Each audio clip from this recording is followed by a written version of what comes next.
Hello friends, welcome back to my YouTube channel Study Career Point. I hope you all are doing well. So start करते हैं हमारी आज की class से। तो देखिए पॉलिटी की 8th क्लास आप लोगों की चल रही है।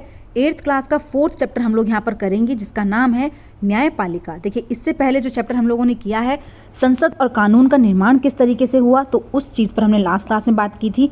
आज जो हम करेंगे वो है न्यायपालिका के बारे में। तो देखिए पॉलिटी के जितने भी चैप्टर्स हैं, देखिए 8th चैप्टर इस क्लास में है, ठीक है। 8th क्लास में टोटल कितने चैप्टर हैं? 8 चैप्टर है, जिसमें से 4th चैप्टर हम लोग आज कर रहे हैं। इसके अलावा जो आगे के 4th चैप्टर है देखिए उनको हम 2 करके 2 क्लासेस में, अगली 2 क्लासेस में आप लोगों की पॉलिटी भी कंप्लीट हो जाएगी, ठीक है। तो जितने भी एनसीईआरटी के आप लोगों के नोट्स हैं वो भी सारे कवर हो चुके हैं। सिर्फ ज्योग्राफी के 2 चैप्टर और आप लोगों के रह जाएंगे। कौन कौन से? उद्योग और जो संसाधन है, ठीक है। इसके अलावा पूरी एनसीईआरटी की बुक आप लोगों की कंप्लीट हो जाएगी, क्योंकि हिस्ट्री भी मैं आप लोगों की कंप्लीट करा चुकी हूँ, ठीक है।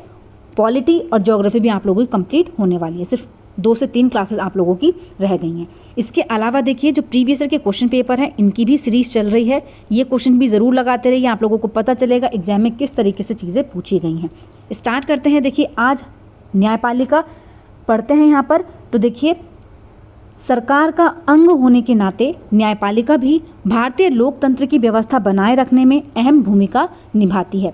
न्यायपालिका की भूमिका क्या क्या होती हैं? तो देखिए फर्स्ट जो होता है वो होता है विवादों का निपटारा। देखिए विवाद, अब देखिए ये विवाद किसी में भी हो सकते हैं, ठीक है। राज्य सरकार केंद्र के बीच में भी हो सकते हैं, 2 राज्य सरकारों के बीच में भी हो सकते हैं, ठीक है। तो देखिए न्यायिक व्यवस्था नागरिक एवं सरकार, 2 राज्य सरकारों और केंद्र एवं राज्य सरकारों के बीच पैदा होने वाले विवादों को हल करती है, ठीक है। कौन? न्यायपालिका। अब देखिए यहाँ पर नेक्स्ट जो पॉइंट है यहाँ पर देखिए न्यायिक समीक्षा। न्यायिक समीक्षा किसको कहा जाता है?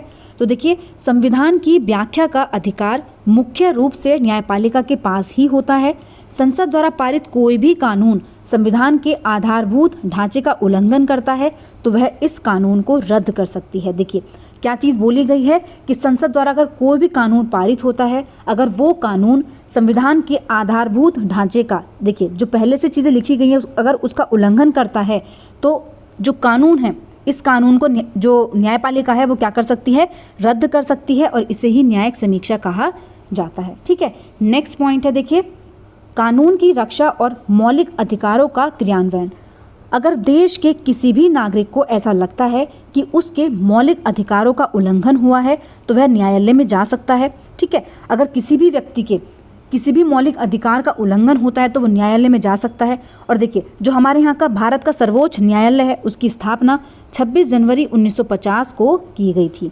नेक्स्ट देखिए यहाँ पर पॉइंट है स्वतंत्र न्यायालय क्या होता है, ठीक है। नेक्स्ट पॉइंट क्या है यहाँ पर? स्वतंत्र न्यायालय क्या होता है? तो देखिए ये भी देख लेते हैं। भारतीय संविधान किसी भी तरह का दखल अंदाजी को स्वीकार नहीं करता है, इसीलिए हमारे संविधान ने न्यायपालिका को पूरी तरह स्वतंत्र रखा है। इस स्वतंत्रता का एक पहलू है शक्तियों का बंटवारा। देखिए विधायिका और कार्यपालिका न्यायपालिका के काम में दखल नहीं दे सकती हैं, क्योंकि देखिए यहाँ पर क्या है कि जो स्वतंत्र अधिकार है वो किस चीज़ के लिए है? शक्तियों के बंटवारे के लिए, ठीक है।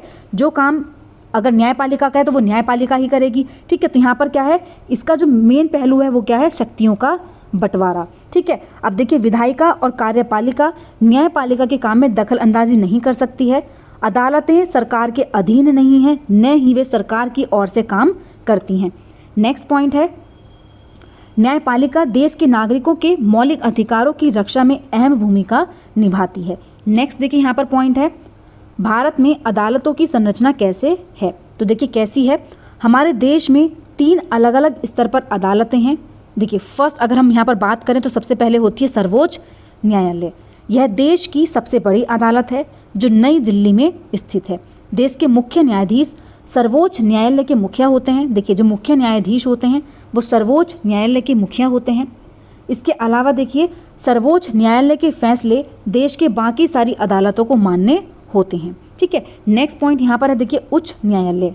सेकंड नंबर पे कौन सा आता है? उच्च न्यायालय। तो देखिए फर्स्ट पॉइंट यहाँ पर है प्रत्येक राज्य का एक उच्च न्यायालय होता है। यह अपने राज्य की सबसे ऊंची अदालत होती है।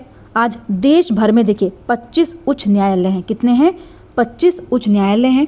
नेक्स्ट पॉइंट देखिए यहाँ पर है उच्च न्यायालयों की स्थापना सबसे पहले 1862 में कलकत्ता, बम्बई और मद्रास में की गई थी। ये तीनों प्रेसिडेंसी क्या थे? शहर थे। ठीक है। नेक्स्ट पॉइंट देखिए यहाँ पर है निचली अदालत।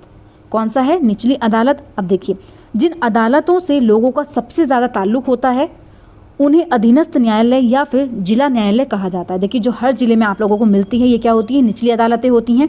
ये अदालतें आमतौर पर जिले या तहसील के स्तर पर या फिर शहर में होती हैं। ये बहुत तरह के मामलों की सुनवाई करती हैं। प्रत्येक राज्य जिलों में बटा होता है और हर जिले में एक जिला न्यायाधीश होता है। नेक्स्ट देखिए यहाँ पर पॉइंट है एकीकृत न्यायिक व्यवस्था। एकीकृत न्याय व्यवस्था क्या होती है? तो देखिए इसका मतलब यह है कि ऊपरी अदालतों के फैसले निचली सारी अदालतों को मान्य होते हैं। किसी व्यक्ति को ऐसा लगता है कि निचली अदालत द्वारा दिया गया फैसला सही नहीं है तो वह उससे ऊपर बाकी अदालत में अपील कर सकता है। मतलब ये कि अगर निचली अदालत में आपकी कार्रवाई हो रही है और आप उससे संतुष्ट नहीं हैं तो आप क्या कर सकते हैं? उससे ऊपरी जो अदालतें हैं वहाँ पर आप अपील कर सकते हैं। नेक्स्ट पॉइंट देखिए है विधि व्यवस्था की विभिन्न शाखाएं। देखिए विधि व्यवस्था की विभिन्न शाखाएं क्या हैं? तो देखिए समाज के विरुद्ध अपराध किस श्रेणी में आता है? समाज के विरुद्ध जो अपराध है वो किस श्रेणी में आता है? तो देखिए यहाँ पर दो प्रकार के कानून हैं। कौन कौन से? फौजदारी कानून और दूसरा है दीवानी कानून। अब देखिए दोनों में क्या डिफरेंस है। सबसे पहले देखते हैं यहाँ पर फौजदारी कानून। ये ऐसे व्यवहार या फिर क्रियाओं से संबंधित है जिन्हें कानून में अपराध माना गया है। जैसे उदाहरण की हम लोग बात करें चोरी करना, दहेज के लिए औरत को तंग करना या फिर हत्या आदि, ये क्या होते हैं? ये फौजदारी कानून होते हैं। जबकि दीवानी कानून कौन से होते हैं? तो देखिए इनका संबंध व्यक्ति विशेष के अधिकारों के उल्लंघन या फिर अवहेलना से होता है। जैसे उदाहरण की अगर हम लोग बात करें ज़मीन की बिक्री, चीज़ों की खरीदारी, किराया, तलाक आदि से संबंधित विवाद। तो देखिए जो फौजदारी कानून होते हैं उसमें हत्या का मामला, ठीक है, औरत के साथ जो दहेज प्रथा के ऊपर औरतों को तंग किया जाता है या फिर चोरी का मामला, ये किस में आता है? ये फौजदारी कानून में आता है। और दीवानी कानून में क्या आते हैं? जैसे चीज़ों की खरीदारी पर कोई चीज़ मामला हो गया हो, ठीक है, ज़मीन की बिक्री पर, किराए पर या फिर तलाक पर, तो ये क्या होते हैं? दीवानी कानून होते हैं। ठीक है। नेक्स्ट देखिए यहाँ है इसमें सबसे पहले आमतौर पर प्रथम सूचना रिपोर्ट FIR दर्ज कराई जाती है। इसके बाद पुलिस अपराध की जांच करती है और अदालत में केस फाइल करती है। देखिए सबसे पहले इसमें क्या होता है? FIR दर्ज कराई जाती है। लेकिन देखिए जो दीवानी कानून है इसमें क्या होता है? प्रभावित पक्ष की ओर से न्यायालय में एक याचिका दायर की जाती है। अगर मामला किराए से संबंधित है तो मकान मालिक या फिर किराएदार मुकदमा दायर कर सकता है। ठीक है। नेक्स्ट है देखिए अगर व्यक्ति दोषी पाया जाता है तो उसे जेल भेजा जा सकता है और उस पर जुर्माना भी किया जा सकता है।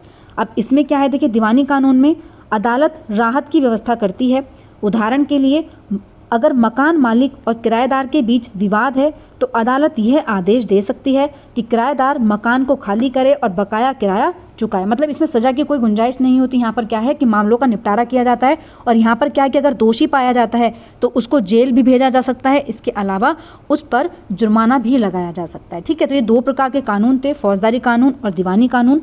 ये भी देखिए आप लोगों को मैंने करा दिए। नेक्स्ट पॉइंट यहाँ पर देखते हैं।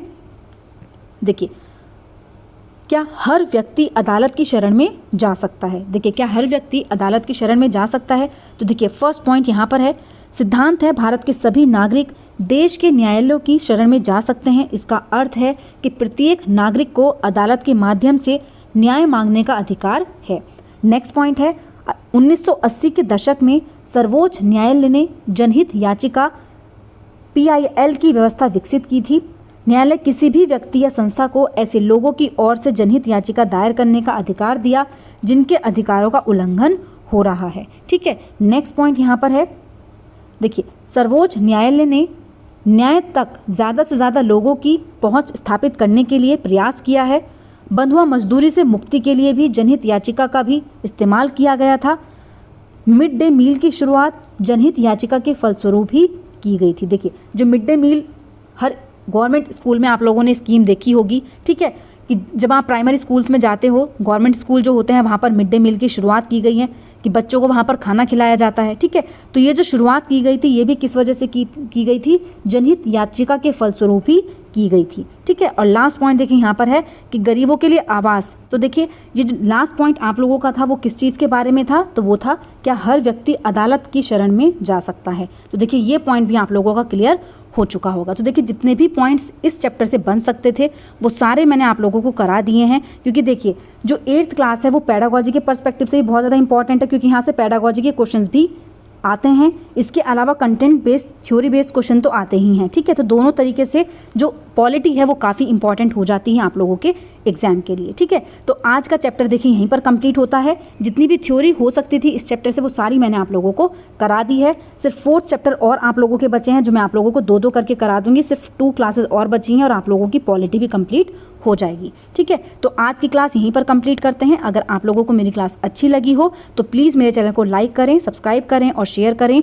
ऐसी ही और वीडियोज़ के लिए मेरे चैनल पर बने रहिए। Thank you.